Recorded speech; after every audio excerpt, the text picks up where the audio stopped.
أشهد أن محمد رسول الله۔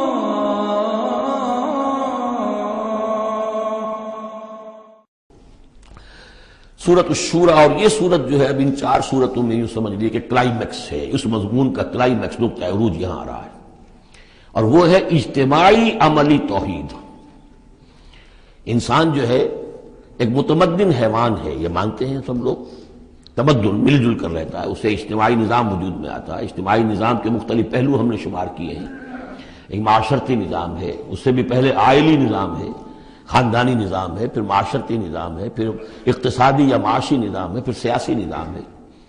یہ تمام جو نظام ہیں، یہ جب تک کہ اللہ کی حاکمیت کے تابع نہیں ہوتے تو گویا کہ اجتماعی سطح پر تو توحید نہیں ہے، وہ تو شرک ہے۔ پھر افراد جو ہیں اکیلے اس میں ہو سکتے ہیں وہ واحد ہوں، اور وہ کس شکل میں ہوں گے؟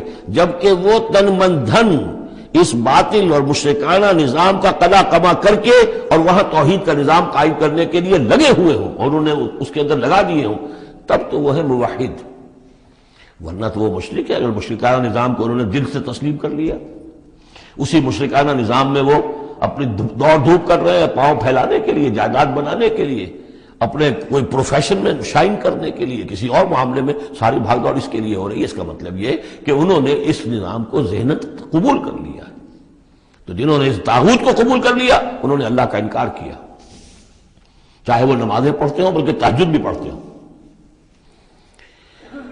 تو اقامت دین کی اصطلاح اس صورت میں آ رہی ہے، اور اقامت دین کے موضوع پر یہ قرآن مجید کا ذروۂ سلام ہے۔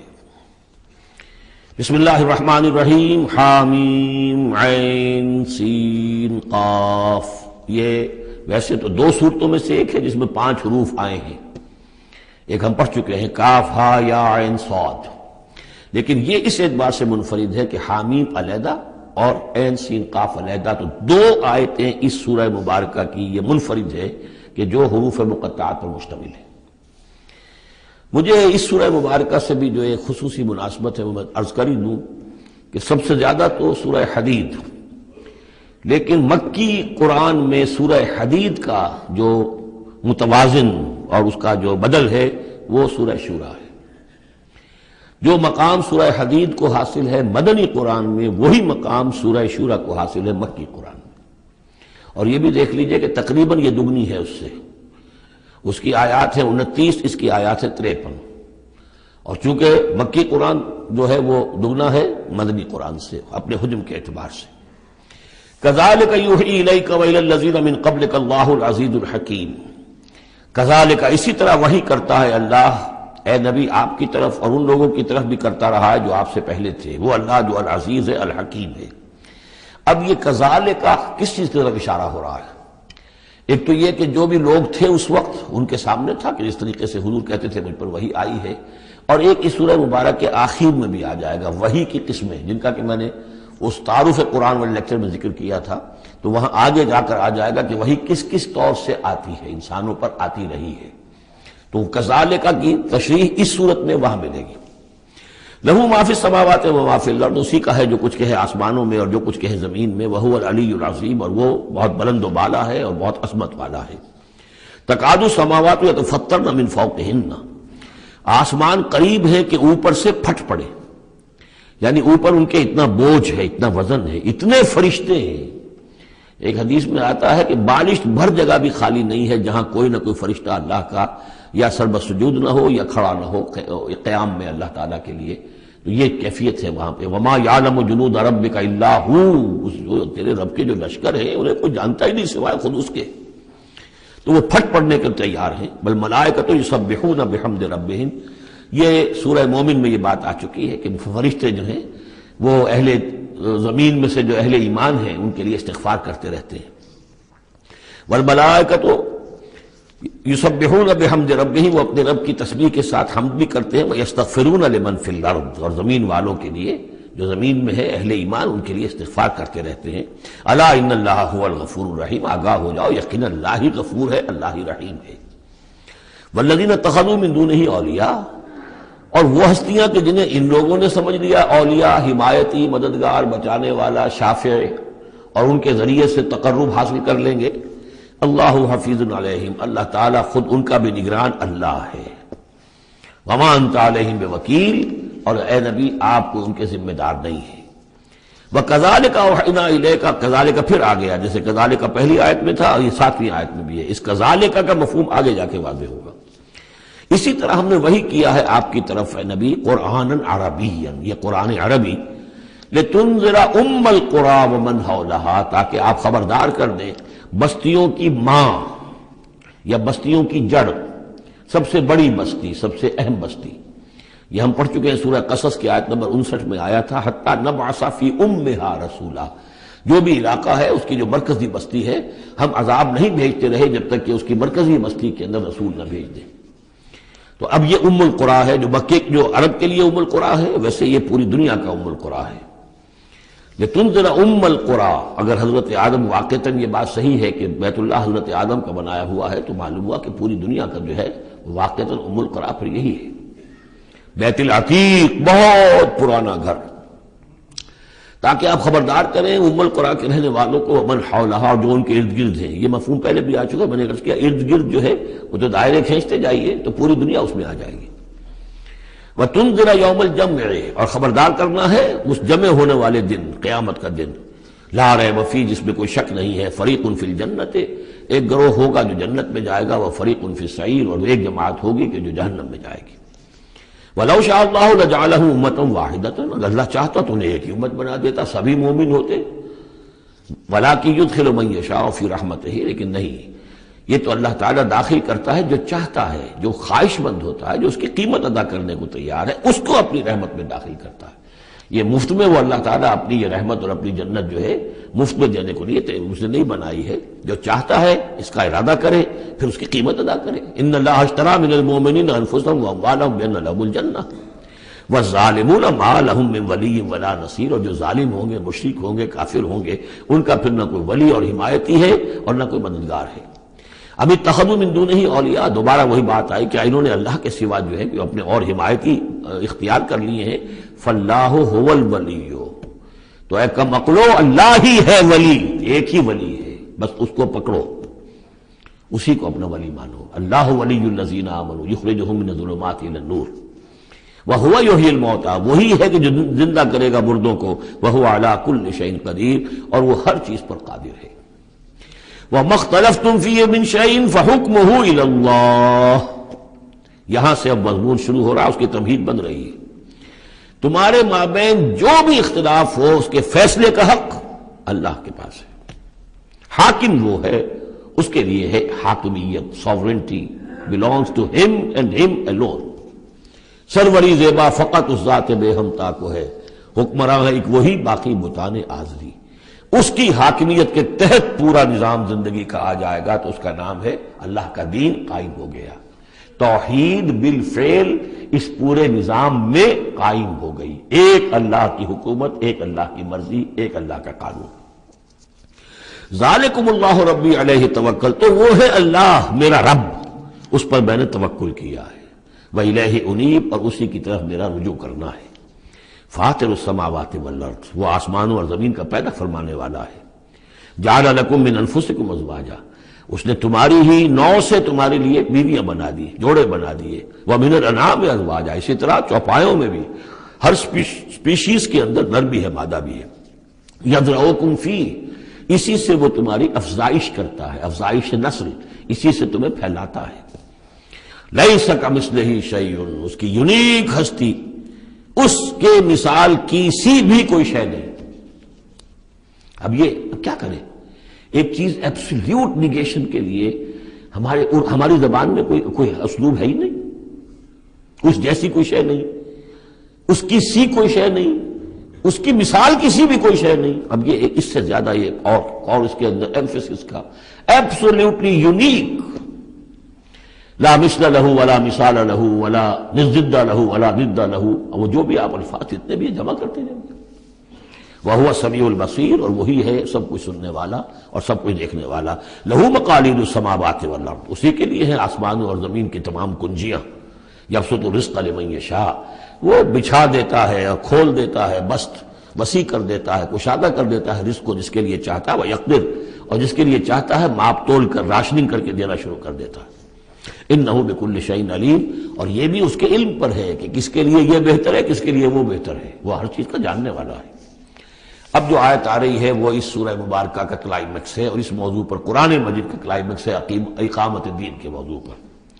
شرع لکم من الدین، اے محمد پر ایمان لانے والو، اے مسلمانوں، تمہارے لیے اللہ نے دین میں وہی شے معین کی ہے، ما وصی بہ نوحا، جس کی وصیت کی تھی نوح کو، والذی اوحینا الیک، اور جس کی وحی کی ہے ہم نے اے محمد آپ کی طرف، کیونکہ پہلے خطاب ہے لکم، شرع لکم، یہاں امت سے خطاب ہو رہا ہے، شرع لکم، بس صرف فرق یہ کہ یا ایھا الذین آمنوا یا نہیں آیا، یہ مکی صورتوں کے مزاج کا تقاضا ہے کہ وہ نہ آئے، لیکن جمع کے صیغے سے واضح کر دیا کہ باقی جگہ ہم دیکھ رہے ہیں کہ واحد کے صیغے میں خطاب کر کے اور بالواسطہ امت، یہاں امت سے خطاب ہے۔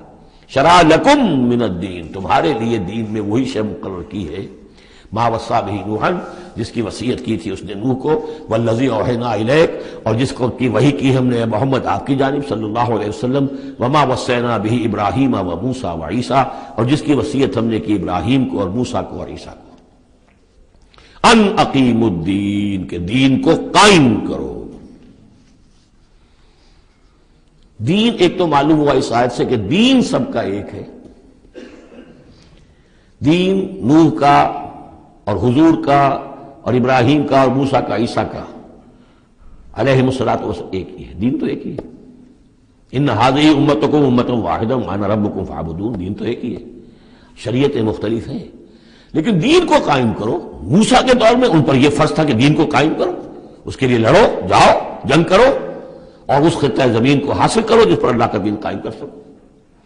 تو صحیح سب کی یہی تھی، جد و جہد یہی تھی، توحید کا وہ تقاضا تھا کہ صرف انفرادی طور پر، اول تو یہ کہ صرف عقیدے میں نہیں، اپنے بھی عمل میں توحید جو ہے قبول کرو اور اختیار کرو، اور عمل میں بھی صرف انفرادی نہیں، اجتماعی توحید کو برپا کرنے کے لیے، قائم کرنے کی جد و جہد کرو۔ ان اقیموا الدین ولا تتفرقوا فیہ، دین میں تفرقے میں مبتلا نہ ہو جاؤ۔ الذین فرقوا دینہم، یہ ہم پڑھ چکے ہیں، دین کو پھاڑ دینا، کہ زندگی کے ایک حصے میں اللہ کا حکم مانا جا رہا ہے، دوسرے حصے میں کسی اور کا مانا جا رہا ہے، یہ تفرقہ۔ یا دوسرا تفرقہ کہ آپ اختلاف کر سکتے ہیں کہ رفع یدین زیادہ ثابت ہے، میں کرتا ہوں، کسی کی رائے ہے کہ نہیں امام ابو حنیفہ کا موقف جو ہے وہ زیادہ صحیح ہے، وہ نہیں کرتا، کوئی حرج نہیں، لیکن دین میں دین ایک ہے، دلیل ہوگی اللہ اور اس کے رسول کی، دین میں فرق نہیں ہے۔ وہ تو چاہے حنفی ہیں، مالکی ہیں، شافعی ہیں، حنبلی ہیں، سلفی ہیں، دین تو سب کا ایک ہے، اسلام۔ اسی طرح شریعت موسوی اور بھی کسی اور کی ہوگی، شریعت محمدی، دین سب کا ایک، اس میں تفرقہ نہیں ہونا چاہیے، دین کو قائم کرنے کی جد و جہد کرو، ولا تتفرقوا فی، دین میں تفرقہ نہ ہو۔ یہ ہے وہ اقامت دین کی فرضیت۔ اس میں چونکہ عام طور پر ترجمہ جو ہے شاید آپ کے پاس بھی ہو تو قائم رکھو دین کو کر دیا گیا ہے، وہ بھی صحیح ہے۔ دو ہی سچویشن ممکن ہے، یا تو دین قائم ہے تو اسے قائم رکھو، صحیح ہے، خیمہ اگر کھڑا ہے تو کھڑا رکھا جائے گا کہ آندھی آ رہی ہے تو آپ اس کی رسیوں کو پکڑ رہے ہیں، اس کے بانسوں کو پکڑ کر کھڑے ہو رہے ہیں تاکہ خیمہ گر نہ جائے، اس کو قائم رکھو۔ خیمہ گر گیا تو کھڑا کرو، اب اثر نو سے آپ ریکٹ کریں گے۔ تو یہ دونوں ترجمے بالکل صحیح ہیں، قائم کرو، قائم رکھو، قائم ہے تو قائم کرو، قائم نہیں ہے تو رکھو، اور قائم نہیں ہے تو قائم کرو۔ ان اقیموا الدین ولا تتفرقوا فیہ کبر علی المشرکین ما تدعوہم الیہ، بہت بھاری ہے یہ مشرکین پر بات جس کی طرف اے نبی آپ ان کو بلا رہے ہیں۔ انہوں نے تو زندگی تقسیم کی ہوئی ہے، جو خدا کا ہے وہ خدا کو دو، اور جو قیصر کا ہے وہ قیصر کو دو، حکومت کا ہے وہ حکومت کو دو، اور جو مولوی کا حق ہے وہ مولوی کو دو۔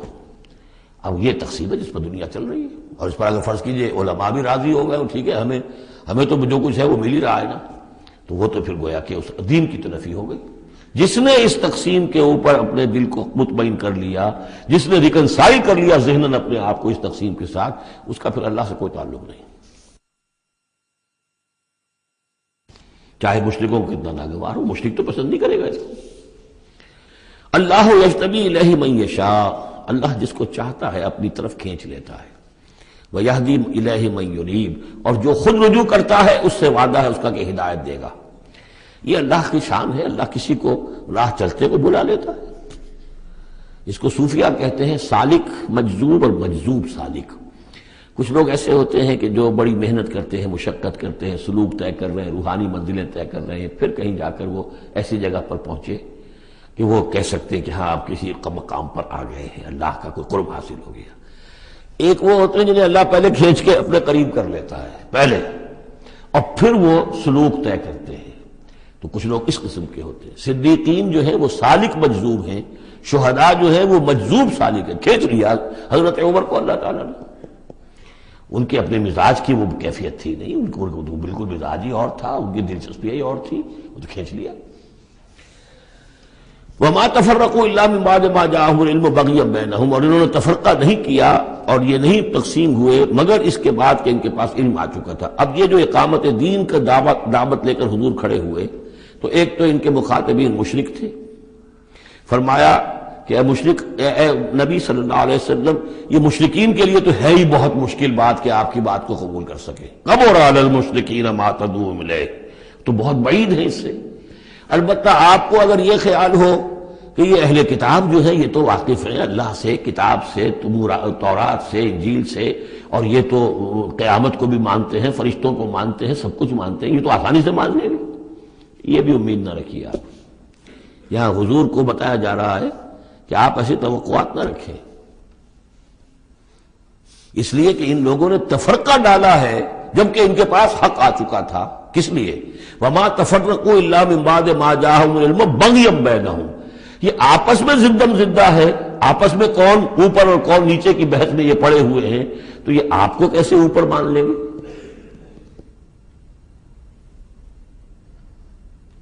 آپ کا قبلہ کیسے مان لیں گے؟ یہ ایک دوسرے کا قبلہ نہیں مانتے۔ یروشلم دونوں کا قبلہ ہے لیکن ایک نے شرقی کر لیا، ایک نے غربی کر لیا۔ جب اہل کتاب جو ہے آپس میں جھگڑ رہے ہیں، لڑ رہے ہیں، وَهُمْ يَتْلُونَ الْكِتَابَ، اور جبکہ وہ پڑھ رہے ہیں ایک ہی کتاب۔ قالت اليهود ليست النصارى على شيء وقالت النصارى ليست اليهود على شيء وهم يتلون الكتاب۔ تو اے نبی آپ کو کیسے مان لیں گے؟ توقع نہ رکھیے۔ توقع اگر ہوتی ہے انسان کو تو پھر مایوسی ہوتی ہے۔ Be prepared for the worst, پھر جو اللہ کی طرف سے آ گیا اس کے اوپر شکر ادا کیے، امید نہ رکھیے۔ امید زیادہ رکھیں گے تو جلدی مایوس ہو جائیں گے، تھک جائیں گے۔ کبر علی المشرکین، اب یہ دیکھیے اقامت دین کی جد و جہد اتنی مشکل شے ہے کہ حضور سے کہا جا رہا ہے کہ آپ جلدی کامیابی کی توقع نہ رکھیں۔ مشرکین کے لیے تو خیر یہ بہت بھاری ہے ہی، ان اہل کتاب سے بھی کوئی توقع نہ رکھیے۔ وما تفرقوا الا من بعد ما جاءهم العلم بغيا بينهم ولولا كلمة سبقت من ربك الى اجل مسمى، اور اگر وہ بات پہلے ہی سے تیرے رب کی جانب سے طے نہ ہو چکی ہوتی کہ ان کے لیے ایک اجل مسمى، ایک معین وقت ہے، لقضي بينهم، ان کے جو اختلافات ہیں ان کے فیصلے ابھی چکا دیے جاتے۔ وَإِنَّ الَّذِينَ أُورِثُوا الْكِتَابَ مِن بَعْدِهِمْ، اور جو لوگ کتاب کے وارث ہوئے ہیں ان کے بعد، لَفِي شَكٍّ مِّنْهُ مُرِيبٍ، وہ دھوکے میں پڑے ہوئے ہیں، شکوک و شبہات میں مبتلا ہو گئے ہیں۔ جب اللہ تعالیٰ کسی امت کو کتاب دیتا ہے اور اس امت کے اندر جو ہے پھر وہاں کے نوجوان فرض کیجئے تیسری چوتھی پانچویں نسل میں آ کر دیکھتے ہیں کہ جو اس کتاب کے عالم ہیں، پڑھنے پڑھانے والے ہیں، آپس میں دست و گریبان ہیں، لڑ رہے ہیں، ان کی زندگیوں کو بھی ہم دیکھتے ہیں تو وہ بھی اسی طرح کے دنیا دار ہیں جیسے ہم ہیں، تو ان کا اعتماد کتاب پر سے اٹھ جاتا ہے کہ ہم نے تو یہ کتاب پڑھی نہیں، انہوں نے تو پڑھی ہوئی ہے، یہ تو اس کتاب کو پیے ہوئے ہیں، اور پھر ان کا کردار یہ ہے۔ تو کیا ہے اس کتاب میں؟ پھر ذرا نوٹ کیجئے اس کو۔ وَإِنَّ الَّذِينَ أُورِثُوا الْكِتَابَ مِن بَعْدِهِمْ لَفِي شَكٍّ مِّنْهُ مُرِيبٍ، ان کے اندر شکوک و شبہات، ریب پیدا ہو جاتے۔ فَلِذَٰلِكَ فَادْعُ، فَلِذَٰلِكَ فَادْعُ، تو اے نبی آپ اسی کی دعوت دیتے رہیے، دیتے رہیے۔ ذالکہ کا اشارہ کدھر ہوگا؟ ان اقیم الدین، اقامت دین کی دعوت دیتے رہیے، دیتے رہیے۔ وَاسْتَقِمْ كَمَا أُمِرْتَ، آپ کو اقامت دین کا حکم دیا گیا ہے، دین کو غالب کرنے کی جد و جہد کے لیے آپ کو بھیجا گیا ہے، آپ اسی پر جمے رہیے۔ Never settle for anything less, یہ تو چاہیں گے کمپرومائز کرنا، وَدُّوا لَوْ تُدْهِنُوا فَيُدْهِنُونَ، یہ کافر تو چاہیں گے کہ آپ ذرا نرم پڑے تو وہ بھی نرم پڑ جائیں، لیکن آپ نہیں، آپ کھڑے رہے۔ الحق من ربکم، سورہ کہف میں ہم پڑھ چکے ہیں، الحق من ربکم فمن شاء فلیؤمن ومن شاء فلیکفر، یہ حق ہے تمہارے رب کی طرف سے، جو چاہے پورے پر ایمان لائے، جو چاہے چھوڑ دے، دفع ہو جائے۔ اللہ کو تمہاری ضرورت نہیں ہے، تمہیں اللہ کی ضرورت ہے۔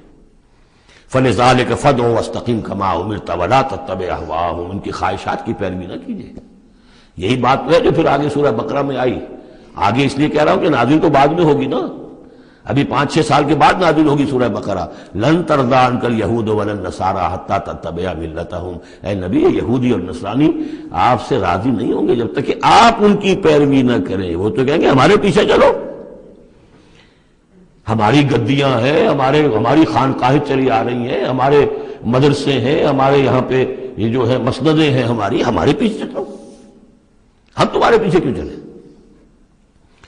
بڑی اہم ہے یہ 3 آیتیں، بڑی اہم ہے، بڑی اہم ہے۔ شرع لکم من الدین سے شروع ہو کر اور یہ 15ویں آیت، فَلِذَٰلِكَ فَادْعُ وَاسْتَقِمْ كَمَا أُمِرْتَ وَلَا تَتَّبِعْ أَهْوَاءَهُمْ وَقُلْ آمَنْتُ بِمَا أَنزَلَ اللَّهُ مِنْ كِتَابٍ، اور کہہ دیجئے کہ میرا ایمان تو ہے اس کتاب پر جو اللہ نے نازل کی ہے۔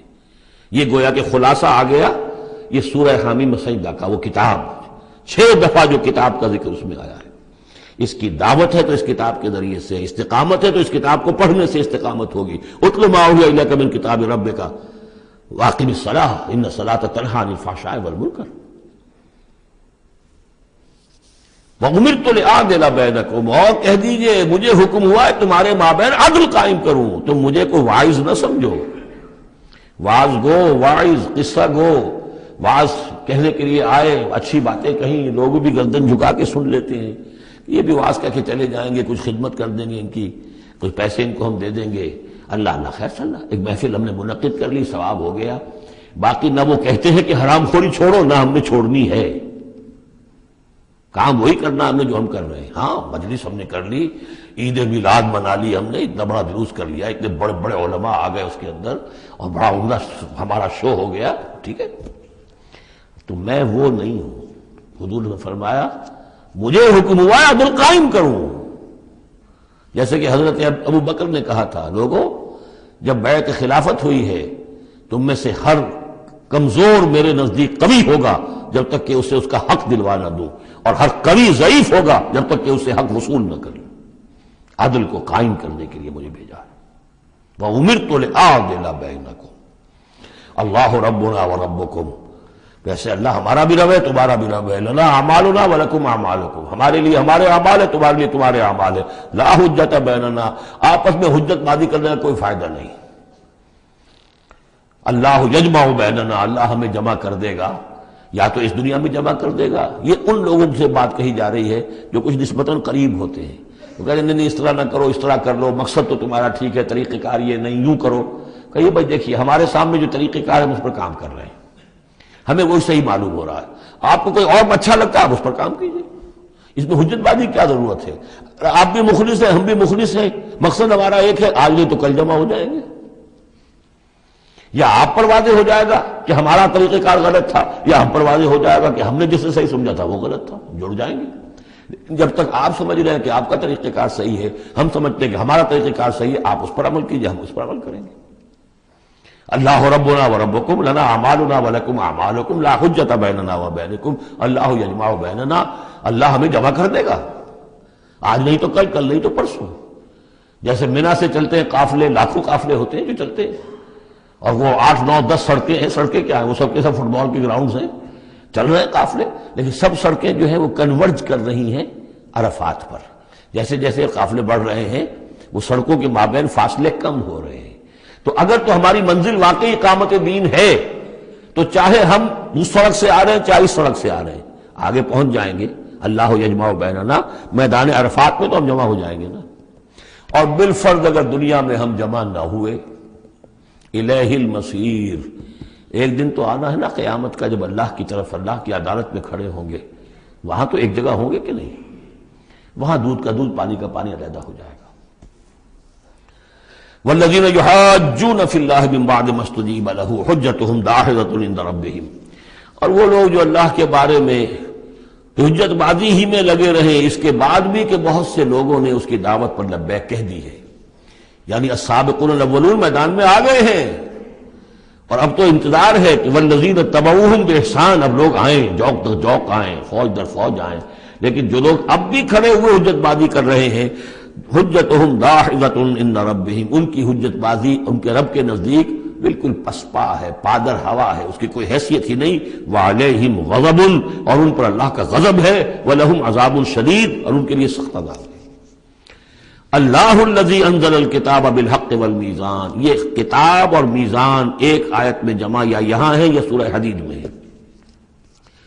سورہ حدید کی آیت نمبر 25، لقد ارسلنا رسلنا بالبینات وانزلنا معهم الکتاب والمیزان لیقوم الناس بالقسط، یا یہاں ہے اللہ ہی ہے جس نے اتاری ہے کتاب بھی حق کے ساتھ اور میزان۔ میزان وہ نظام ہے دین حق کا، کتاب نے حق مقرر کر دیا ہے، میزان تول کر دیتی ہے۔ پھر اللہ نے دین کو مقرر کر دیا، لیکن دین کا نظام جب تک نہیں ہوگا تو دین کے مطابق فیصلے کیسے ہوں گے؟ اللہ نے تمہیں کتاب بھی دی ہے، نظام دیا ہے، میزان دی ہے۔ وما یدریک لعل الساعۃ قریب، کیا پتا کہ قیامت قریب آئی کھڑی ہو۔ اور الساعۃ سے مراد میری قیامت تو میری موت ہے۔ تم اگر اس میزان کو نصب کرنے کے لیے تن من دھن نہیں لگا رہے ہو تو کیا پتا مہلت عمل کل ختم ہو جائے، کیا پتا ہم میں سے کسی کو کل صبح کا سورج دیکھنا نصیب نہ ہو، کیا پتا۔ تاخیر و تعویق میں وقت ضائع کرنا سب سے بڑی حماقت ہے۔ یستعجل بها الذین لا یؤمنون بها، اس قیامت کے لیے جلدی مچا رہے ہیں وہ لوگ کہ جو اس پر ایمان نہیں رکھتے۔ والذین آمنوا مشفقون منها، جو ایمان رکھتے ہیں وہ تو اس سے ڈرتے ہیں، لرزاں و ترساں رہتے ہیں۔ جو سورہ نور میں ہم نے پڑھا، یخافون یوما تتقلب فیہ القلوب والابصار، وہ لوگ تو اس مقام میں بلند پر پہنچنے کے باوجود لرزاں و ترساں رہتے ہیں اس دن کے خیال سے جس دن اپنے پروردگار کے حضور کھڑے ہونا ہوگا۔ الذین آمنوا مشفقون منها ویعلمون ان الحق، وہ جانتے ہیں کہ وہ حق ہے، آ کر رہے گی۔ الا ان الذین یمارون فی الساعۃ لفی ضلال بعید، آگاہ ہو جاؤ جو لوگ قیامت کے بارے میں جھگڑتے ہیں اور اس میں شک و شبہ کرتے ہیں وہ بڑی دور کی گمراہی میں پڑ چکے ہیں۔ اللہ لطیف بعبادہ یرزق من یشاء، اللہ بہت باریک بین ہے اپنے بندوں کے لیے اور وہ رزق دیتا ہے جس کو چاہتا ہے۔ یعنی اقامت دین کی جد و جہد میں یہ فکر نہ تمہیں ہو کہ کیا کھائیں گے کیا پیئیں گے۔ میں آپ کو حضرت مسیح کا وہ قول بھی سنا چکا ہوں جو متی کی انجیل میں ہے، کیوں فکر کرتے ہو کیا کھاؤ گے پیو گے؟ کیا جنگل کی چڑیاں جو ہیں جو نہ ہل چلاتی ہیں، نہ بوتی ہیں، نہ کاٹتی ہیں، لیکن صبح کو اپنے گھونسلوں سے نکلتی ہیں اور شام کو آسودہ ہو کر واپس آتی ہیں، تو وہ رب جو ان کو کھلاتا پلاتا ہے وہ تمہیں نہیں کھلائے گا؟ کیوں تشویش کرتے ہو کہ کیا پہنیں گے؟ جنگل کی سوسن کو نہیں دیکھتے کہ جیسا خوبصورت لباس اللہ نے اسے دیا ہے۔ سلیمان بھی اپنی ساری شان و شوکت کے باوجود ویسی پوشاک نہیں رکھتا تھا۔ تو جو اس گھاس کو یہ سب کچھ دے رہا ہے جو آج ہے اور کل جلا دی جائے گی، کیا وہ تمہیں نہیں، تمہارا تن نہیں ڈھانکے گا؟ لیکن تمہیں ایمان نہیں ہے۔ تو فرمایا اللہ لطیف ہے اپنے بندوں کے لیے۔ ایک دفعہ یکسو ہو کر فیصلہ تو کرو کہ اب اپنے آپ کو وقف کرنا ہے اس کام کے لیے۔ اللہ تعالیٰ وہاں سے رزق دے گا جہاں سے تمہیں گمان تک نہیں ہوگا۔ من یتق اللہ یجعل لہ مخرجا ویرزقہ من حیث لا یحتسب، لیکن اس کے لیے اللہ پر ایمان ضروری ہے، توکل ضروری ہے۔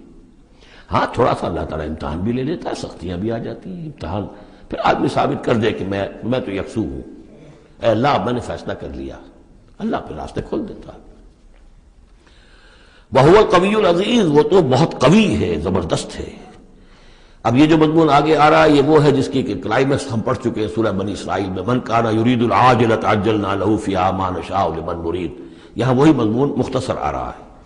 من کان یرید حرث الآخرۃ نزد لہ فی حرثہ، جو شخص کے طالب بن گیا ہو آخرت کی کھیتی کا، ہم اس کی کھیتی میں اضافہ کرتے رہتے ہیں، بڑھوتری ہوتی رہتی ہے۔ ومن کان یرید حرث الدنیا، اور جو بن گیا ہے دنیا ہی کی کھیتی کا طالب، نؤتہ منہا، ہم اس میں سے اسے کچھ دے دیتے ہیں، فما لہ فی الآخرۃ من نصیب، پھر آخرت میں اس کا کوئی حصہ نہیں ہے۔ ام لہم شرکاء شرعوا لہم من الدین ما لم یأذن بہ اللہ، یہ شرک کے معاملے میں یہ مضمون بہت اہم ہے۔ ایک تو بار بار آیا ہے کہ نہ اللہ نے کوئی سند اتاری، نہ سلطان اتاری، نہ کسی کتاب میں اس کے لیے کوئی دلیل اتاری، کہیں کچھ ہے ہی نہیں۔ لیکن یہ بات جو ہے یہ منفرد ہے یہ سورہ مبارکہ اس بات میں کیا ان کے کوئی ایسے شرکاء بھی ہیں کہ جنہوں نے انہیں کوئی دین دیا ہو، کوئی قانون دیا ہو، کوئی نظام دیا ہو؟ لات عزا منات ہبل، کوئی انہوں نے تمہیں کتاب دی ہے، کوئی شریعت دی ہے، کوئی نظام دیا؟ ام لہم شرکاء شرعوا لہم من الدین ما لم یاذن بہ اللہ، جس کے کہ اللہ نے اذن نہ دیا ہو، حکم نہ دیا ہو۔ اگر تو واقعی کوئی الہ ہے، کوئی واقعی ہے، تو اسے دینا چاہیے۔ یہ نظام ہے تمہارے لیے، نظام کے بغیر کیسے الہ ہو گیا؟ ام لہم شرکاء، کیا ان کے کوئی ایسے شرکاء ہیں شرعوا لہم من الدین کہ انہوں نے دین میں کوئی شے ان کے لیے ایسی طے کر دی ہو کہ ما لم یاذن بہ اللہ، جس کے لیے حکم نہیں دیا اللہ نے۔ ولولا کلمۃ الفصل لقضی بینہم، اور اگر ایک فیصلے کی بات جو ہے وہ پہلے سے طے نہ ہو چکی ہوتی، ان کے درمیان فیصلے کر دیے جاتے۔ وان الظالمین لہم عذاب علیم، اور ان ظالموں کے لیے تو بہت دردناک عذاب ہے۔ تری الظالمین مشفقین مما کسبوا، اب قیامت کا نقشہ کھینچا جا رہا ہے۔ تم دیکھو گے ان ظالموں کو، مشرکوں کو، کافروں کو کہ ڈر رہے ہوں گے، کانپ رہے ہوں گے اپنے کرتوتوں کے تصور سے۔ مما کسبوا، اور اسے تو پتا ہوگا، بل الانسان علی نفسہ بصیرہ، انسان کو تو معلوم ہے، اپنی کیفیت تو معلوم ہے اسے، تو لرزاں و ترساں ہوں گے۔ وَهُوَ وَاقِعٌ بِهِمْ، اور وہ ان کے اوپر پڑنے والا ہوگا۔ اب جو بھی انہوں نے کمایا ہے وہ گویا کہ اب ان کے سروں پر گرنے والا ہوگا۔ والذین آمنوا وعملوا الصالحات، اور اس کے برعکس وہ لوگ جو ایمان لائے تھے، جنہوں نے ایمان کے تقاضے پورے کیے، عمل صالح کا حق ادا کیا، فی روضات الجنات، وہ جنتوں کے باغات میں ہوں گے۔ لہم ما یشاءون عند ربہم، ان کے لیے وہ سب کچھ ہوگا ان کے رب کے پاس جو کچھ وہ چاہیں گے۔ ذالک هو الفضل الکبیر، یقیناً یہ بہت بڑی فضیلت ہے جو انہیں حاصل ہو جائے گی۔ ذالک الذی یبشر اللہ عبادہ الذین آمنوا، یہ ہے وہ انجام نیک جس کی بشارت دے رہا ہے اللہ اپنے ان بندوں کو، الذین آمنوا وعملوا الصالحات، جو ایمان لائیں اور نیک عمل کریں۔ قل لا اسألکم علیہ من اجرا قل لا اسألکم علیہ اجرا الا المودۃ فی القربى، کہہ دیجئے کہ میں تم سے کوئی اجرت نہیں مانگتا، کوئی اجر نہیں مانگتا، کوئی مزدوری نہیں مانگتا، کوئی انعام میں نے کبھی نہیں مانگا، الا المودۃ فی القربى، سوائے قرابت داری کے لحاظ کے۔ اس آیت کو اہل تشیع نے توڑ مروڑ کر بنا دیا ہے کہ یہاں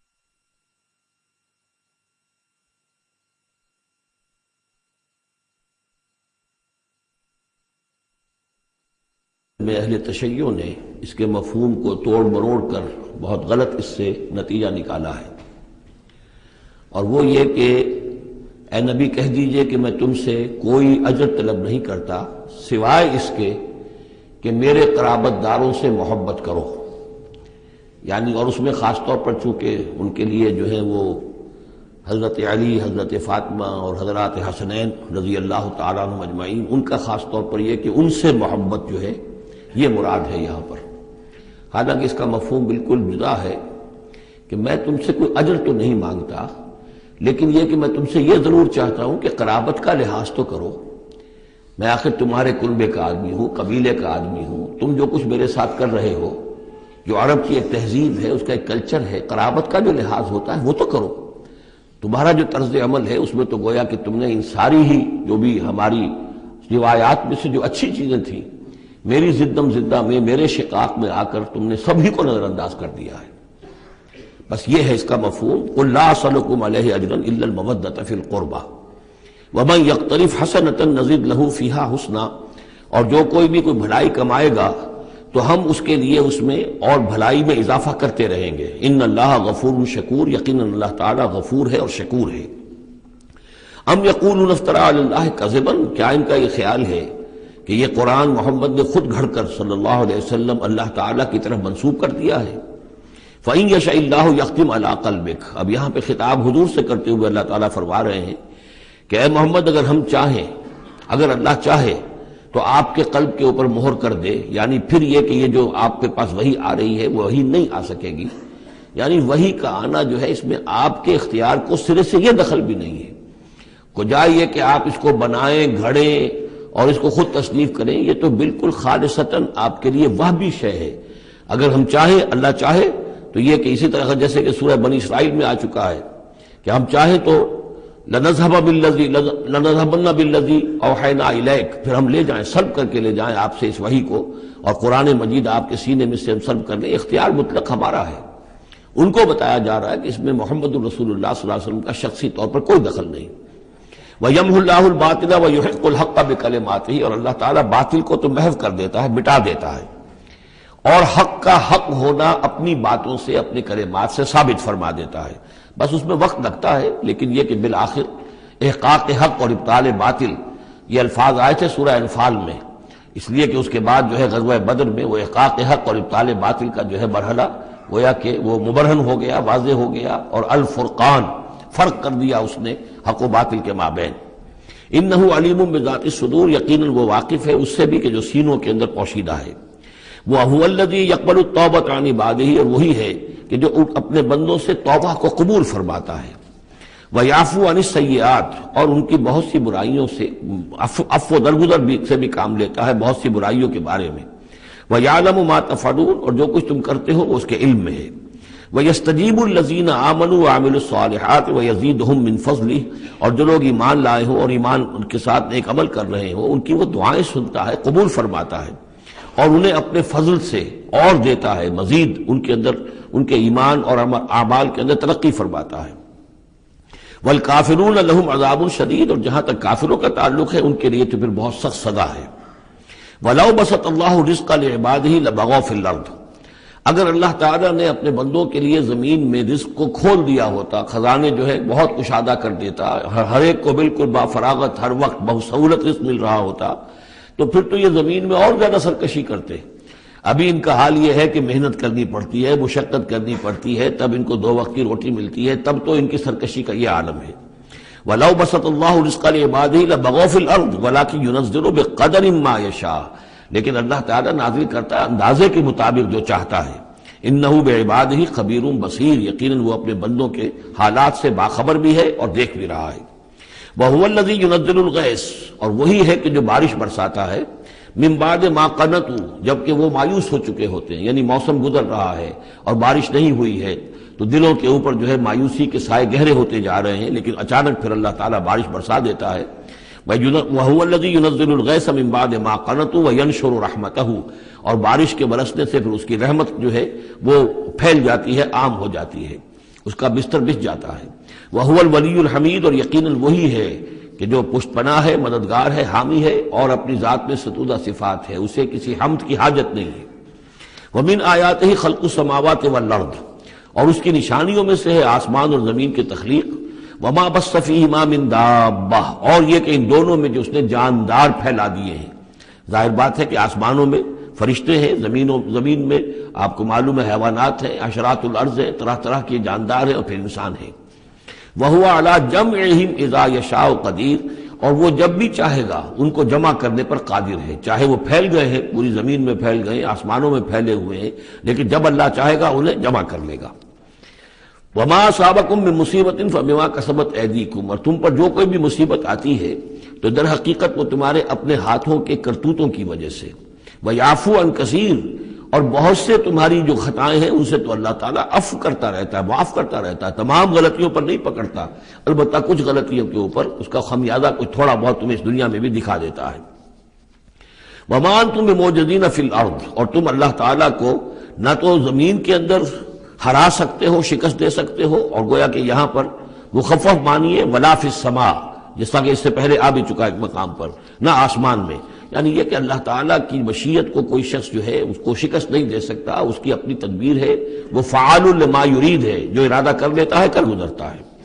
وَمَا لَكُم مِّن دُونِ اللَّهِ مِن وَلِيٍّ وَلَا نَصِيرٍ، اور نہیں ہے تمہارے لیے اللہ کے سوا کوئی ولی اور نہ مددگار۔ وَمِنْ آيَاتِهِ الْجَوَارِ فِي الْبَحْرِ كَالْأَعْلَامِ، اور اس کی نشانیوں میں سے وہ جہاز بھی ہیں جو چلتے ہیں دریاؤں میں اور سمندر میں، اور ایسے ہیں جیسے پہاڑ ایسے جہاز، بڑے بڑے جہاز۔ ان یشاء یسکن الریح، اگر اللہ چاہے تو وہ ہوا کو کھڑا کر دے، ہوا کو ساکن کر دے، اس لیے کہ ظاہر بات ہے یہ بادبانی جہاز ہوتے تھے جو چلتے تھے اور ہوا ہی انہیں لے کر چلتی تھی۔ ان یشاء یسکن الریح، اگر اللہ چاہے تو وہ ہوا جو ہے ساکن ہو جائے، فیظللن رواکد علی ظہرہ، تو پھر وہ کھڑے کے کھڑے رہ جائیں گے سمندر کی پیٹھ پر، یعنی سمندر کے جو ہے پانی کی سطح پر وہ کھڑے رہ جائیں گے۔ ان فی ذلک لآیات لکل صبار شکور، یقیناً اس میں نشانیاں ہیں ان سب لوگوں کے لیے جو صبر کرنے والے ہوں اور جو شکر کرنے والے ہوں۔ او یوبقہن بما کسبوا، یا پھر اللہ تعالیٰ ان کو غرق کر دے، تباہ کر دے ان جہازوں کو ان کے گناہوں کی پاداش میں۔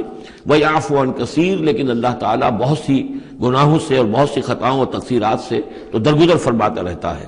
وَيَعْلَمَ الَّذِينَ يُجَادِلُونَ فِي آيَاتِنَا مَا لَهُم مِّن مَّحِيصٍ، اور تاکہ انسان جان لے کہ جو ہماری آیات میں جو جھگڑا کر رہے ہیں، کٹ حجتیاں کر رہے ہیں، کہ ان کے لیے بھاگنے کی کوئی جگہ نہیں ہے۔ یہ مضامین جو آئے ہیں سورہ مبارکہ میں، وہ جو عام مکی صورتوں کے مضامین ہیں، وہی رد و قضا، وہی ان کے ساتھ گفتگو مشرکین کے ساتھ، کفار کے ساتھ۔ لیکن اب اس صورت کا اقامت دین، جو اس کا جو اصل جو ایکسس ہے، اس کا جو عمود ہے، اس کے اعتبار سے دوسرا نہایت اہم مقام اب آ رہا ہے۔ 8 آیات ہیں۔ اقامت دین کی جد و جہد کرنے والوں میں کیا اوصاف ہونے چاہیے؟ اگر یہ اوصاف نہیں ہوں گے تو وہ اقامت دین کی جد و جہد نہیں کر سکیں گے۔ تو یہاں پر نقشہ کھینچا جا رہا ہے اس سیرت کا، اس کردار کا، کہ جو لوگ یہ طے کر لیں کہ ان صلاتی و نسکی و محیایا و مماتی للہ رب العالمین، جو اصولی طور پر ایک عزم کر لیں کہ اب ہمیں اپنی بہترین توانائیاں اور قوتیں صرف کرنی ہے اللہ کے دین کو قائم کرنے کے لیے، تو ان کے اندر کیا اوصاف پیدا ہونے چاہیے۔ وہ جو علامہ اقبال کا ایک بڑا سادہ سا شعر ہے، ہو صداقت کے لیے جس دل میں مرنے کی تڑپ، پہلے اپنے پیکرے خاکی میں جاں پیدا کرے۔ تو یہ اوصاف اپنے اندر پیدا کرو تاکہ تم اقامت دین کی جد و جہد کے لیے واقعتاً موضوع ہو سکو۔ پہلی بات، فما اوتیتم من شیء فمتاع الحیات الدنیا، جو شے بھی تمہیں دنیا میں دی گئی ہے بس وہ دنیا کی زندگی کا ساز و سامان ہے، برتنا ہے۔ وما عند اللہ خیر و ابقا، اور جو کچھ اللہ کے پاس ہے وہ خیر ہے اور باقی رہنے والا ہے۔ للذین آمنوا وعلی ربہم یتوکلون، ان لوگوں کے لیے کہ جو ایمان رکھتے ہو اور اللہ پر، اپنے رب پر توکل کرے۔ یعنی پہلی بات یہ کہ دنیا و ما فیہا سے ان کا قلبی تعلق جو ہے وہ اس طرح کا ہو جائے کہ اس کی کوئی اہمیت اور وقت ان کے دل میں نہ رہے، اور انہیں یقین ہو جائے کہ اصل میں ہمارا مطلوب آخرت ہے، ہمیں جو چاہیے وہ آخرت ہے، اور اس کی طلب ان کے دل کے اندر راسخ ہو چکی ہو۔ جب تک یہ بے رغبتی نہیں ہوگی دنیا سے، اگر کہیں بھی یہ دنیا کی محبت جو ہے کہیں وہ لگی ہوئی ہے، پھانس آپ کے دل میں چبھی ہوئی ہے، تو ہو سکتا ہے کہ وہ کہیں اڑنگا لگائے گی، اور آپ جو ہے اپنے خیال میں تو بڑی ترقی کر رہے ہیں اقامت دین کی جد و جہد میں، لیکن کہیں وہ ایسی اڑنگا لگائے گی کہ اندھے منہ نیچے گریں گے۔ پہلا فیصلہ یہ ہے کہ آدمی طے کر لے کہ میں طالب آخرت ہوں یا طالب دنیا ہوں، اور نمبر 2 یہ کہ توکل اللہ پر۔ یہ ایک آیت کے اندر یہ 2 شرطیں آئی۔ اب آگے چلیے، والذین یجتنبون کبائر الاسم والفواحش، اور وہ لوگ کہ جو اجتناب کرتے رہیں بڑے بڑے گناہوں سے اور بے حیائی کے کاموں سے۔ ظاہر بات ہے کہ اپنی سیرت کو ان چیزوں سے اگر پاک نہیں کریں گے تو اس قدم میں، اس میدان میں آگے نہیں بڑھ سکتے۔ لیکن یہاں دوبارہ نوٹ کر لیجئے کہ یہی مضمون سورہ نساء میں آ چکا ہے، ان تجتنبوا کبائر ما تنہون عنہ نکفر عنکم سیئاتکم وندخلکم مدخلا کریما۔ دوسری مرتبہ اب یہاں آ گیا ہے، یعنی یہ کہ اقامت دین کے جو جد و جہد کرنے والے ہوں انہیں کبائر کے بارے میں اصل میں زیادہ حساس ہونا چاہیے۔ صغائر کے معاملے میں جس قدر زیادہ حساس ہم ہو گئے ہیں وہ اصل میں ایک بالکل غلط رخ ہے۔ صغائر کے بارے میں کم اور کبائر کے بارے میں ہو اصل۔ صغائر تو از خود بھی ان الحسنات یذهبن السیئات، جو نیکیاں ہم کرتے ہیں اس سے خود بخود بھی وہ ایسے صغیرہ گناہ جو ہے معاف ہوتے چلے جاتے ہیں، لیکن ہو جاتا ہے الٹا برعکس ہو جاتا ہے معاملہ کہ ایک آدمی ان چیزوں میں تو بہت ہی جزرس ہو جائے اور بہت ہی باریک بین ہو جائے، لیکن جو حضرت مسیح کے الفاظ ہیں کہ مچھر تو چھانتے ہو اور سموچے اونٹ نکل جاتے ہو، یہ صورتحال جو ہے یہ بڑی ہی یوں سمجھیے کہ پیتھولوجیکل کنڈیشن ہے، یہ بیماری کی صورت ہے۔ یہ ہے کہ بڑے بڑے گناہوں سے اپنے آپ کو پاک کرو اور فواحش سے اور بے حیائی سے۔ وَإِذَا مَا غَضِبُوا هُمْ يَغْفِرُونَ، اور یہ کہ اگر کبھی کہیں غصہ آ جائے، جیسا کہ ہم پڑھ چکے ہیں سورہ حمیم سجدہ میں بھی کہ وَإِمَّا يَنزَغَنَّكَ مِنَ الشَّيْطَانِ نَزْغٌ، وہ اگر شیطان کی کوئی چھوٹ لگنے ہی لگے تو فوراً اللہ کی پناہ طلب کرو۔ وَإِذَا مَا غَضِبُوا هُمْ يَغْفِرُونَ، جب انہیں غصہ آتا ہے تو اس غصے کو ڈھانپ دیتے ہیں، غصے کو پی جاتے ہیں۔ غفر کے معنی ڈھانپ دینا ہے، ویسے اس کے جو عام ترجمہ ہے معاف کر دیتے ہیں، بجائے اس کے کہ غصے میں کسی پر حملہ کریں اور کسی سے انتقام لیں، بلکہ اس کے اندر عفو کی صورت ہو جب غصہ آئے۔ ایک ہے سوچ سمجھ کر کوئی اقدام کرنا ہے، کوئی آپ نے چیلنج کرنا ہے کسی باطل کو اور اس میں کوئی آگے بڑھ کر آپ کو اقدام کرنا ہے، وہ اور بات ہے۔ ایک ہے کہ غصے میں آ کر کوئی اقدام کیا جائے۔ وَإِذَا مَا غَضِبُوا هُمْ يَغْفِرُونَ، تو وہ معاف کر دیتے ہیں، یا یوں کہیے غصے کو پی جاتے ہیں۔ یعنی غصے کے اوپر وہ پردہ ڈال دیتے ہیں. غفر جو ہے مغفر کہلاتا ہے خود، کہ جو سر کو ڈھانپ لیتا ہے تاکہ تلوار کا وار اگر سر پر آئے تو سر بچ جائے اور خود اس کو روک لے، تو مغفر، غفر کے معنی ڈھانپ دینا. گناہ کو ڈھانپ لینے والی شے ہے اللہ کی مغفرت. اسی طریقے پر یہ کہ وہ غصے کو پی جانے والا. والکاظمین الغیظ، یہ ہم پڑھ چکے ہیں سورہ آل عمران میں. نمبر آگے چلیے، والذین استجابوا لربہم، اور وہ لوگ کہ جنہوں نے اپنے رب کی پکار پر لبیک کہا. وہ پکار کون سی ہے؟ اس سورہ مبارکہ میں اب تک صرف ایک فعل امر آیا ہے جمع کے صیغے میں، ان اقیم الدین، اور ایک فعل نہیں آیا ہے جمع کے صیغے میں ولا تتفرقوا فیہ. پوری صورت میں اب تک نوٹ کر لیجئے گا جا کر. تو یہ پکار اللہ کی کون سی ہے؟ اقیم الدین ولا تتفرقوا فیہ. اسی کے لیے کہا تھا حضور سے فلذالک فدعوا، اسی کی دعوت دیتے رہیے. آپ کی دعوت اقامت دین کی دعوت ہو، یا آپ کی کسی جزوی شے کے اوپر آپ جو ہے وہ ہیمر نہ کر رہے ہو، کسی جزوی سی شے کو آپ نے ہدف نہ بنا لیا ہو. اصل ہدف اقامت دین. فلذالک فدعوا واستقم کما امرت ولا تتبع اهواهم. اب یہاں فرمایا والذین استجابوا لربہم، جنہوں نے اپنے رب کی پکار پر لبیک کہا، واقاموا الصلاۃ، اور نماز قائم کی، اور وامرهم شورى بینہم، چونکہ اب اجتماعی زندگی ہے، جماعتی زندگی ہے، اس میں مشاورت کا نظام ہونا چاہیے کہ وہ جو فیصلے کریں، جو قدم اٹھائیں، وہ باہمی مشاورت سے ہو. یہ بھی روح جب تک کہ اس اجتماعیت کے اندر نہیں ہوگی باہمی مشاورت کی، اور یہ کہ کوئی ایک شخص سمجھے کہ بس ہر معاملے کے اندر مجھے اپنی مرضی چلانی ہے، تو ظاہر بات ہے کہ پھر وہ کام آگے نہیں چلے گا. ہم پڑھ رہے ہیں کہ حضور سے یہاں تک کہا گیا ہے کہ یہ جن صحابہ سے خطا ہوئی ہے، غلطی ہو گئی ہے، ان کو بھی آپ وشاورہم فی الامر فاعف عنہم واستغفر لہم وشاورہم فی الامر.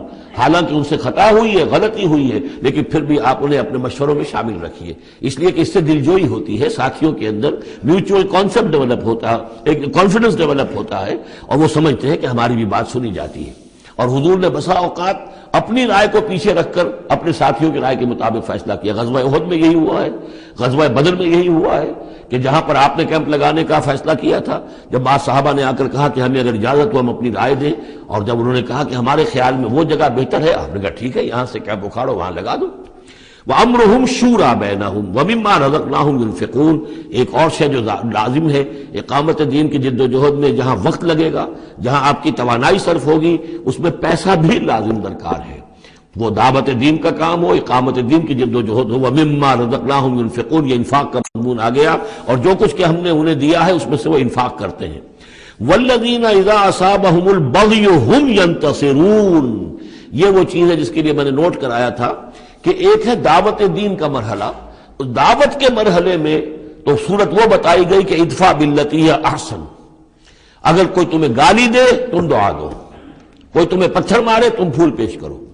لیکن اقامت دین کی جد و جہد، اس کے اندر آگے چل کر معاملہ آتا ہے. جیسے قتال کا مرحلہ آ گیا تو وہاں تو فرمایا قاتلوا فی سبیل اللہ الذین یقاتلونکم اخرجوہم من حیث اخرجوکم، نکالو انہیں وہاں سے جہاں سے انہوں نے تمہیں نکالا ہے.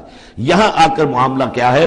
والذین اذا اصابہم البغی ہم ینتصرون. اور وہ لوگ کہ جن پر اگر کوئی زیادتی کی جاتی ہے تو وہ بدلہ لیتے ہیں.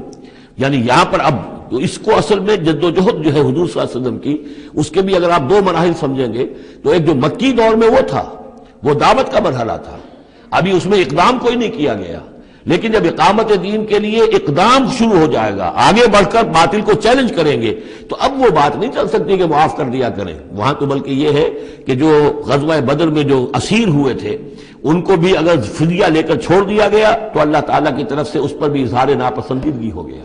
بلکہ حضرت عمر کی رائے کی جو ہے گویا کہ تائید کی وہی نے کہ ان کو تو سب کو قتل کیا جانا چاہیے تھا، اور وہ ہمارے اندر جو ان کے رشتہ دار ہیں قریبی، وہ اپنے ہاتھ سے ختم کرتے.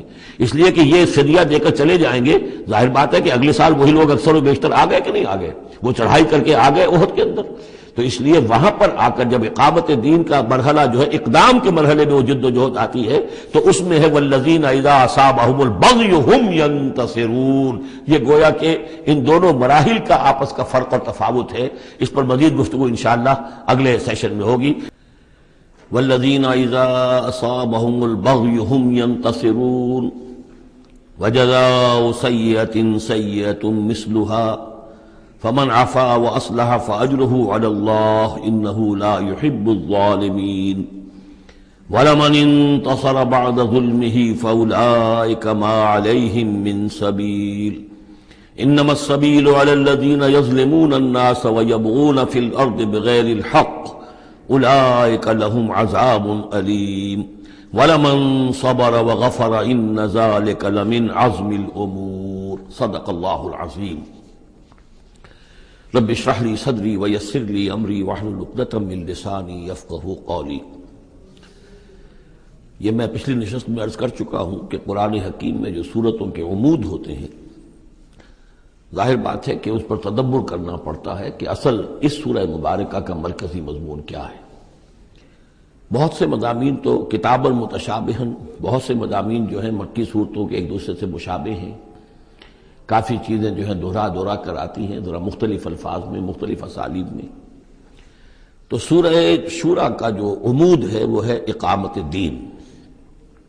اس کے اعتبار سے جو اہم ترین آیات اس کی ہیں ان کو ایک دفعہ پھر گن لیجئے۔ آیت نمبر 10 آئی تھی وَمَا اخْتَلَفْتُمْ فِيهِ مِنْ شَيْءٍ فَحُكْمُهُ إِلَى اللَّهِ۔ حاکمیت اللہ کی ہے، حکم دینے کا اختیار اس کا ہے۔ یہ تقریباً وہی بات ہو گئی جو سورہ یوسف میں ہم دیکھ چکے۔ حضرت یوسف نے کیا کہا تھا اپنے جیل کے ساتھیوں سے؟ ان الحکم الا للہ ذالک الدین القیم۔ یہ دین قیم ہے کہ حاکمیت کا اختیار اللہ کے پاس ہے۔ اس کے بعد 13ویں آیت سے لے کر ویسے تو 21ویں آیت تک یہ 9 آیات کا ایک مضمون ہے جو اہم ترین ہے، لیکن میں پہلی 3 آیتیں جو ہیں وہ بہت ہی جامع، بہت اہم ہیں، جس میں سے آیت نمبر 13 میں آیا ان نقیم الدین ولا تتفرقوا فیہ، دین قائم کرو اور دین کے معاملے میں تفرقے میں مبتلا نہ ہو، اور جزیات میں اختلاف ہو جائے کوئی بات نہیں ہے، لیکن دین جو اصل وحدت ہے اور اس کی اقامت کی جد و جہد، اس میں تفرقہ نہیں۔ پھر اس میں حضور کو حکم کہ آپ ڈٹے رہیے، اسی بات کا حکم دیتے رہیے، اور اس میں یہ کہ ان کی خواہشات کی پیروی نہ کیجیے۔ اور اہم ترین بات آ گئی وَأُمِرْتُ لِأَعْدِلَ بَيْنَكُمْ، کہہ دیجئے کہ میں عدل قائم کرنے آیا ہوں، میں صرف واعظ کہنے والا نہیں ہوں بلکہ عدل قائم کرنا یہ میرا فرض منصبی ہے۔ پھر اسی سلسلے کی آخری آیت جو ہے 21ویں آیت، اس میں یہ ام لہم شرکاء شرعوا لہم من الدین ما لم یأذن بہ اللہ، کیا ان کے شریکوں میں کوئی ایسا بھی ہے جس نے دین دیا ہو ان کو؟ اصل میں تو اللہ ہوا ہے جس نے تمہیں دین دیا ہے، دین حق دیا ہے۔ الیوم اکملت لکم دینکم واتممت علیکم نعمتی ورضیت لکم الاسلام دینا، تمہیں مکمل نظام زندگی دیا ہے۔ تو یہ اس کے بعد پھر یہ آیات جو ہم پڑھ رہے تھے کہ جو لوگ اب اس کے لیے کمر کس لیں انہیں دیکھنا چاہیے کہ انہیں اپنے اندر کیا اوصاف پیدا کرنے ہیں۔ اس میں بھی پہلی 3 آیتیں میں سے کل آیتیں یہ 8 ہیں، آیت نمبر 36 سے 43 تک، لیکن یہ کہ پہلی 3 آیتیں جو ہیں جو ہم پڑھ چکے ہیں وہ بہت ہی جامع ہیں۔ ان میں جو چیزیں ہم پڑھ چکے ہیں وہ نوٹ کر لیجئے۔ سب سے پہلی بات یہ کہ یہ بات پوری طرح واضح ہو جائے کہ دنیا و ما فیہا ان کی کوئی وقت نہیں ہے، اصل شے وہ ہے جو اللہ کے پاس ہے۔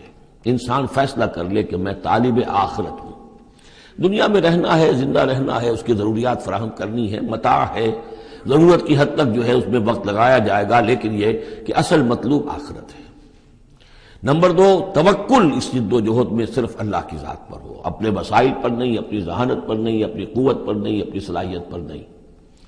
نمبر 3، جو کبیرہ گناہ ہیں ان سے انسان بالکل مجتنب ہو، ان میں سے کسی میں ملوث نہ ہو، فحش سے بالکل اپنے آپ کو پاک رکھے، اور پھر یہ کہ وہ غصے کو اپنے قابو میں رکھے۔ وَإِذَا مَا غَضِبُوا هُمْ يَغْفِرُونَ۔ اس کے بعد اب وہ اللہ کی اس پکار پر جب لبیک کہتا ہے، اس کے لیے جد و جہد کرنے کے لیے وہ فیصلہ کر لیتا ہے وَالَّذِينَ اسْتَجَابُوا لِرَبِّهِمْ، اور اس کے لیے پھر اللہ تعالیٰ کے ساتھ ایک قلبی رشتہ قائم رکھنے کے لیے التزام نماز، وَأَقَامُوا الصَّلَاةَ وَأَمْرُهُمْ شُورَىٰ بَيْنَهُمْ، اور پھر مشاورت کا انتظام، اور آخری بات یہ کہ جو کچھ اللہ نے دیا اسے لگا دینا، کھپا دینا، جہاد بالمال۔ 3 آیتوں میں اتنی باتیں ہیں کہ جو سامنے آئی ہیں، اور یہ مکی صورت ہے، یعنی یہ سمجھیے کہ جو کچھ مدنی دور میں آ کر پھر صحابہ کرام کی طرف سے جو جو چیزیں ظاہر ہوئی ہیں اس کے لیے گویا کہ یہ ہے تمہید، یہ میدان تیار کیا گیا ہے، ان کو اس کے لیے ذہناً جو ہے پوری طریقے سے تیار کر لیا گیا ہے مکی صورتوں میں۔ البتہ اب جو 5 آیتیں ہیں ان میں در حقیقت ایک ہی مضمون آ رہا ہے جو میں عرض کر چکا ہوں کہ پچھلی صورت جو ہے وہ اس کا مرکزی مضمون تھا دعوت۔ اس میں تو یہ ہے دعوت کے مرحلے پر تو آپ کو خوشامد بھی کرنی پڑتی ہے، لوگوں کو جا کر ان کے دروازوں پر دستک دینی پڑے گی، ان کی جلی کٹی باتیں بھی سننی ہوں گی، اور یہ کہ اگر وہ گالیاں دیں تو بھی صبر کرنا ہوگا، وہ اگر کچھ اور آپ پر زیادتی کریں برداشت کرنا ہوگا، وہ معاملہ اور ہے۔ لیکن اقامت دین کی جد و جہد میں ایک وقت وہ آتا ہے کہ پھر جب ایکٹیو ریزسٹنس ہوتی ہے، وہ پہلا دور ختم ہوا، اب جب آ گیا وہ دور ایکٹیو ریزسٹنس، چیلنج، میدان میں آ کر اور باطل کو للکارنا، اب وہاں یہ ہے کہ اب یہ قانون بدل گیا۔ والذین اذا اصابہم البغی ہم ینتصرون، وہ لوگ کہ جن پر اگر کوئی زیادتی ہو وہ بدلہ لیتے ہیں۔ وجزاء سیئۃ سیئۃ مثلھا، اب دیکھیے کس قدر اس میں بظاہر کنٹراسٹ ہے۔ لا تستوی الحسنۃ ولا السیئۃ ادفع بالتی ہی احسن، وہاں تو یہ تلقین تھی اور یہاں پر تلقین مختلف ہے، اور یہی دو ادوار ہیں حضور کی سیرت کے۔ مکے میں حکم یہ تھا کہ تمہارے ٹکڑے بھی کر دیے جائیں تو تم نے ہاتھ نہیں اٹھانا، کفو ایدیکم۔ مدینے میں آگے فرمایا گیا کہ لڑو، جنگ کرو، اینٹ کا جواب پتھر سے دو، جو زیادتی وہ کریں اتنی زیادتی تم بھی کرنے کا تمہیں حق ہے۔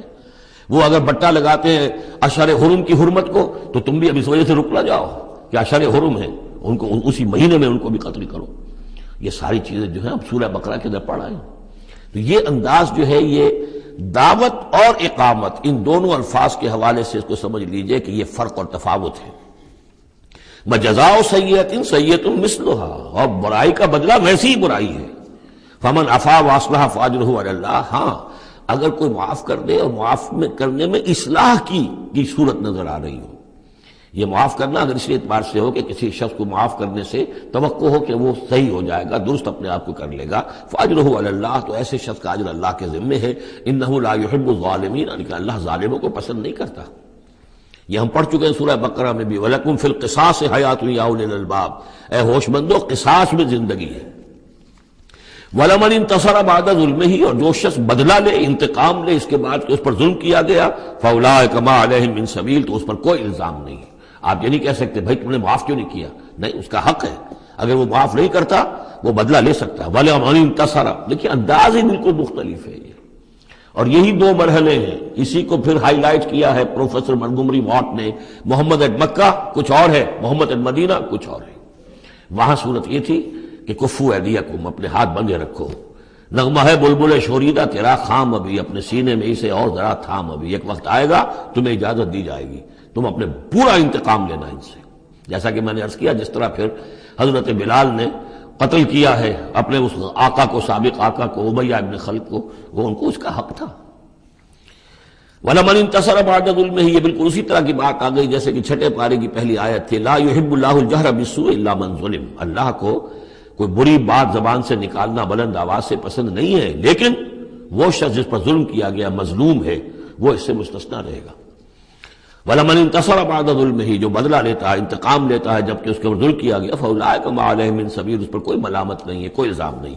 إِنَّمَا السَّبِيلُ عَلَى الَّذِينَ يَظْلِمُونَ النَّاسَ، اصل میں تو الزام ان پر ہے کہ جو لوگوں پر ظلم کرتے ہیں، ان کے حقوق تلف کرتے ہیں، انہیں ایکسپلائٹ کرتے ہیں۔ وَيَبْغُونَ فِي الْأَرْضِ بِغَيْرِ الْحَقِّ، اور زمین کے اندر سرکشی کرتے ہیں، ناحق، خود حاکم بنتے ہیں، قوموں کو اپنا غلام بناتے ہیں، قوموں کا استحصال کرتے ہیں، ان کا خون چوستے ہیں۔ الزام ہوگا تو ان پر ہوگا، نہ یہ کہ جو لوگ بدلہ لیتے ہیں۔ اولئک لہم عذاب علیم، اب دیکھیے عدل اور انصاف کی کیا اہمیت ہے، اور یہ میں نوٹ کراتا آ رہا ہوں آپ کو۔ سورہ آل عمران میں فرمایا اللہ کی شان میں قائما بالقسط، وہ قسط کا قائم کرنے والا ہے۔ سورہ نساء میں فرمایا مسلمانوں سے یا ایھا الذین آمنوا کونوا قوامین بالقسط شہداء للہ۔ سورہ مائدہ میں پھر فرمایا یا ایھا الذین آمنوا کونوا قوامین للہ شہداء بالقسط۔ اور اس کے بعد اب آپ دیکھ رہے ہیں اس سورہ مبارکہ میں حضور سے کہا گیا کہ کہہ دیجئے مجھے بھیجا گیا ہے عدل قائم کرنے کے لیے، وَأُمِرْتُ لِأَعْدِلَ بَيْنَكُمْ۔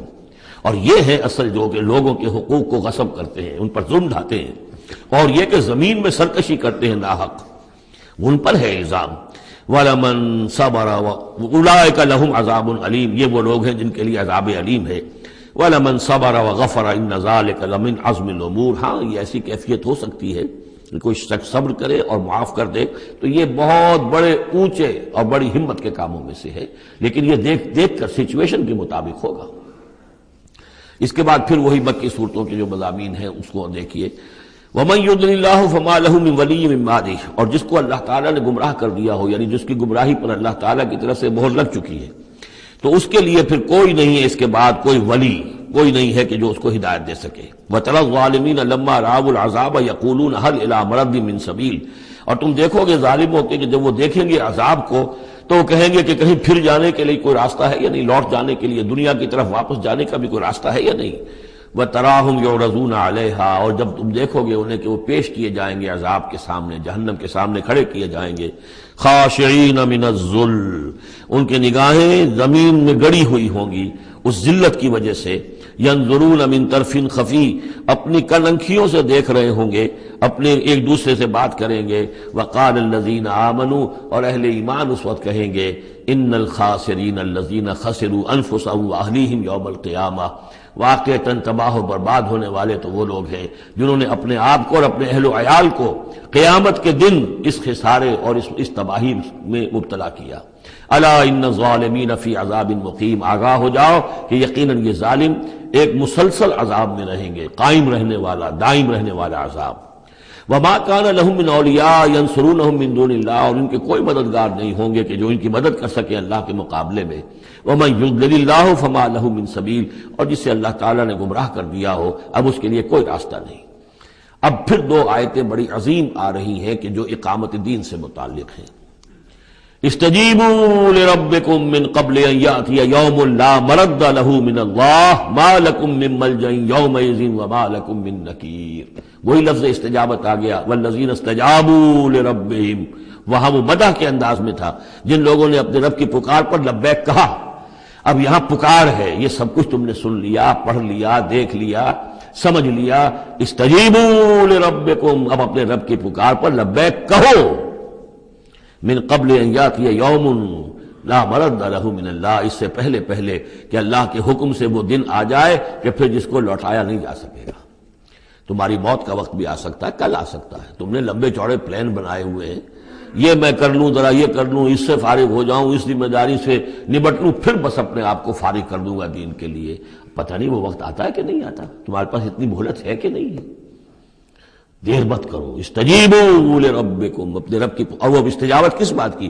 اقیموا الدین ولا تتفرقوا فیہ، کہ دین کو قائم کرو اور اقامت دین اور اقامت دین کی جد و جہد میں اختلاف نہ کرو۔ استجیبوا لربکم من قبل ان یاتی یوم لا مرد له من اللہ ما لکم من ملجأ یومئذ، نہیں ہوگا تمہارے لیے اس دن کوئی ٹھکانہ، کہیں جائے پناہ نہیں ملے گی۔ وما لکم من نکیر، اور نہیں ہوگا تمہارے لیے وہاں منکر ہو جانا، انکار کر دینا، تم اپنی خطاؤں سے انکار نہیں کر سکو گے۔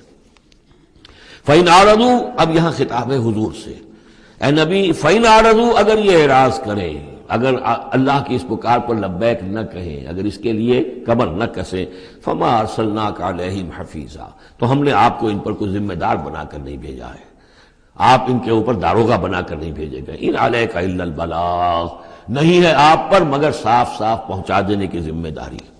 یہ حضور کی طرف رخ کر کے فرمایا۔ وَإِنَّا إِذَا أَذَقْنَا الْإِنسَانَ مِنَّا رَحْمَةً، اور جب ہم انسان کو اپنی رحمت کا مزہ چکھاتے ہیں، فرح بہا، تو وہ اتراتا ہے اور خوشی سے پھولے نہیں سماتا۔ وَإِن تُصِبْهُمْ سَيِّئَةٌ بِمَا قَدَّمَتْ أَيْدِيهِمْ، اور اگر انہیں کوئی آ پڑے ان پر کوئی برائی ان کے اپنے ہاتھوں کے کرتوتوں کے بدولت، فَإِنَّ الْإِنسَانَ كَفُورٌ، تو انسان بالکل ناشکرہ بن جاتا ہے۔ لِلَّهِ مُلْكُ السَّمَاوَاتِ وَالْأَرْضِ، آسمانوں اور زمین کی بادشاہی اللہ ہی کے لیے۔ عام طور پر آتا ہے للہ ما فی السماوات و ما فی الارض، یہاں پر دیکھیے نوٹ کیے للہ ملک السماوات، اس لیے کہ اقامت دین، اللہ کی حاکمیت، نظام کا قائم کرنا، اس کی مناسبت سے للہ ملک السماوات والارض، زمین و آسمان کی بادشاہی اللہ ہی کے لیے۔ یخلق ما یشاء، وہ جو چاہتا ہے پیدا کرتا ہے۔ یہب لمن یشاء اناثا، جس کو چاہتا ہے بیٹیاں ہی بیٹیاں دیتا ہے۔ ویہب لمن یشاء الذکور، اور جس کو چاہتا ہے بیٹے ہی بیٹے دیتا ہے۔ اور یزوجہم ذکرانا و اناثا، یا جوڑے جوڑے کر دیتا ہے کہ لڑکے بھی اور لڑکیاں بھی، بیٹے بھی اور بیٹیاں بھی۔ وَيَجْعَلُ مَن يَشَاءُ عَقِيمًا، اور جس کو چاہتا ہے بانجھ کر دیتا ہے کہ اس کی اولاد نہیں ہوتی۔ اِنَّهُ عَلِيمٌ قَدِيرٌ، وہ علیم ہے، جو کچھ کر رہا ہے اپنے علم کی بنیاد پر کر رہا ہے، قدیر ہے، اسے ہر قدرت حاصل ہے۔ اب وہ آیت آ گئی کذالک، کیا کس طرح وحی کرتا ہے اللہ۔ یہ ہے وحی کے حقیقت کے اور اقسام کے موضوع پر قرآن مجید کی اہم ترین آیت ہے۔ وَمَا كَانَ لِبَشَرٍ أَن يُكَلِّمَهُ اللَّهُ، کسی بشر کا یہ مقام نہیں ہے کہ اللہ اس سے کلام کرے۔ یعنی یہ نہیں کہ اللہ کے لیے ممکن نہیں ہے، نہیں، انسان وہ اتنی پستی میں ہے اس وقت کہ اس کا یہ مقام نہیں ہے، اس کے لیے یہ ممکن نہیں ہے، اس کے لیے ممکن نہیں ہے۔ اللہ تو جو چاہے کرے۔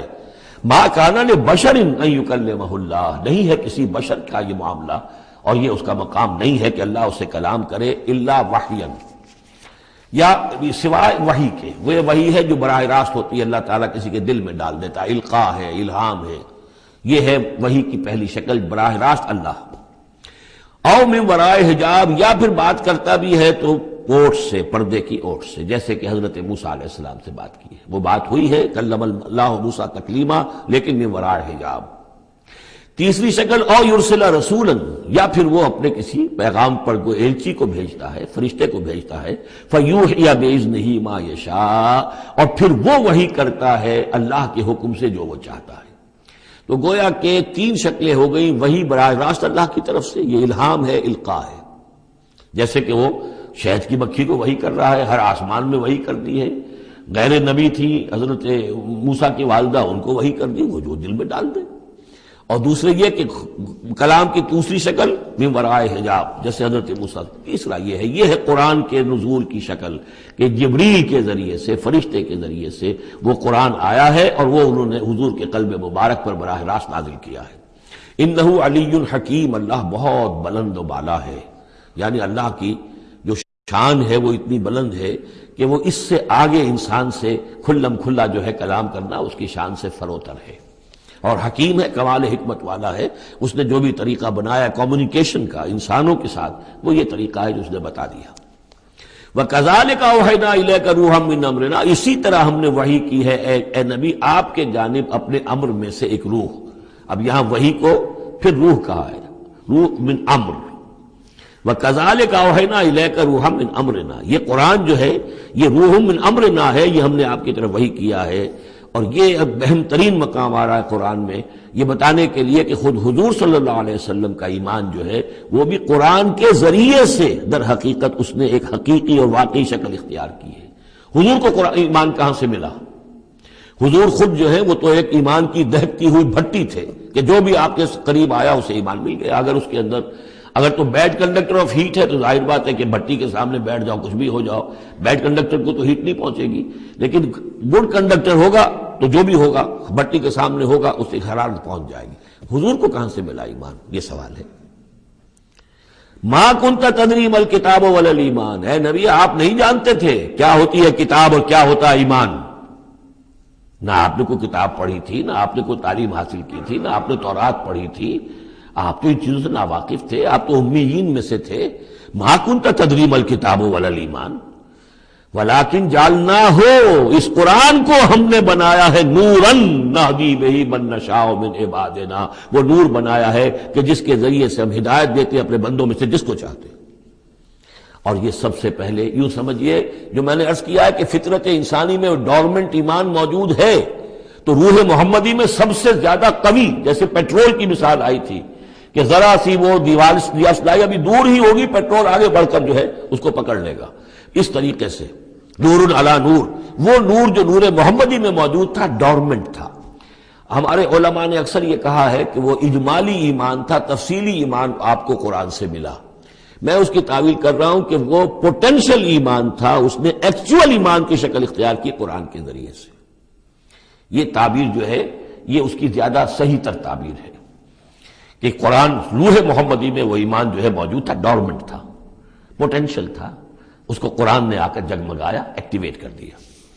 وَكَذَلِكَ أَوْحَيْنَا إِلَيْكَ رُوحًا مِّنْ أَمْرِنَا مَا كُنْتَ تَدْرِي مَا الْكِتَابُ وَلَا الْإِيمَانُ وَلَٰكِنْ جَعَلْنَاهُ نُورًا نَّهْدِي بِهِ مَن نَّشَاءُ مِنْ عِبَادِنَا، اور جب آپ کے قلب مبارک میں وہ ایمان نور علی نور جگمگا اٹھا ہے، اب آپ ہدایت دیں گے لوگوں کو سیدھے راستے کی طرف۔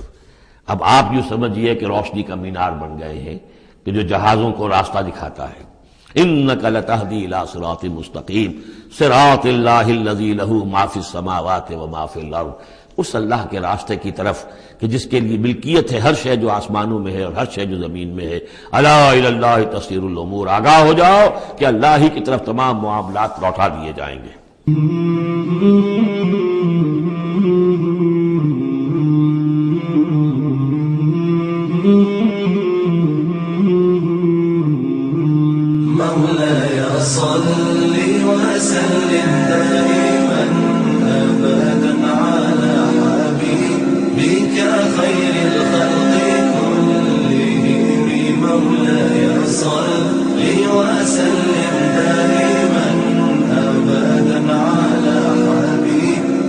كخير الخلق كلهم مولاي صل وسلم